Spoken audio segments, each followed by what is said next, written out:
আসসালামু আলাইকুম। আমি মোহাম্মদ আব্দুল মতিন। আমার ইউটিউব চ্যানেলে HTML ভিডিও টিউটোরিয়ালে আপনাদের সবাইকে স্বাগতম। HTML HTML হলো হাইপার টেক্সট মার্কআপ ল্যাঙ্গুয়েজ।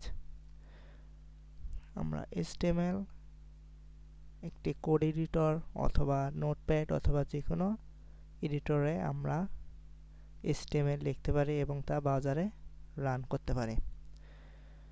আমি আজকে আপনাদেরকে VS কোডের মাধ্যমে HTML কিভাবে লেখে এবং তা ব্রাউজারে রান করে দেখাবো। তার জন্য আপনাদের প্রথমে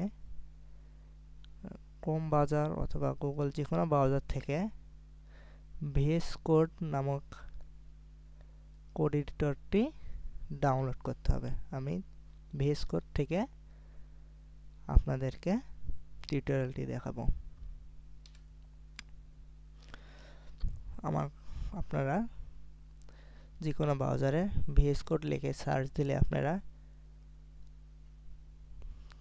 এই ব্রাউজারটি দেখতে পাবেন এবং এখান থেকে আপনি যদি উইন্ডোজ হন তাহলে Windows for download for Windows দেখাবে, ম্যাকের হলে ম্যাক, লিনাক্সে হলে লিনাক্স দেখাবে। আমার যেহেতু ডাউনলোড করা আছে তাই আমি আর ডাউনলোড করতেছি না। এটা যে কোনো অ্যাপসের মতো সহজেই ডাউনলোড করা যায়। আই গেস আপনারা সবাই এটা ডাউনলোড করতে পারবেন। এটা ডাউনলোড করা শেষ হলে আপনারা একটা ফাইল ক্রিয়েট করবেন। আমি এখানে আগে একটি ফাইল ক্রিয়েট করে রাখছি, যেটা ফাঁকা একটি ফাইল। আপনারা ফাঁকা ফাইল ক্রিয়েট করে রাখবেন।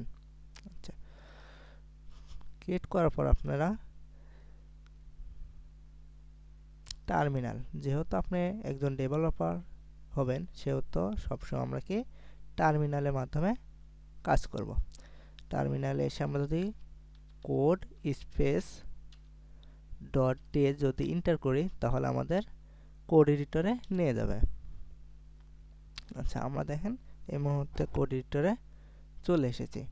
আচ্ছা, এখন আমাদের একটি ফোল্ডার ক্রিয়েট করতে হবে। তাহলে আমরা একটি ফোল্ডার ক্রিয়েট করি।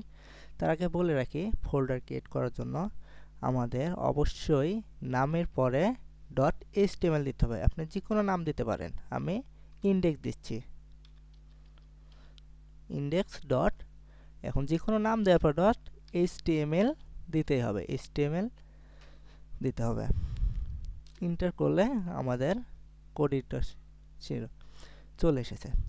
এখানে শর্টকাট একটা বিষয় আছে, আমরা যদি কন্ট্রোল শিফট যদি কন্ট্রোল নয় শিফট 1 ধরে যদি এন্টার দিই তাহলে আমাদের বয়লার প্লেট HTML এর বয়লার প্লেটটি রেডি হয়ে যাবে।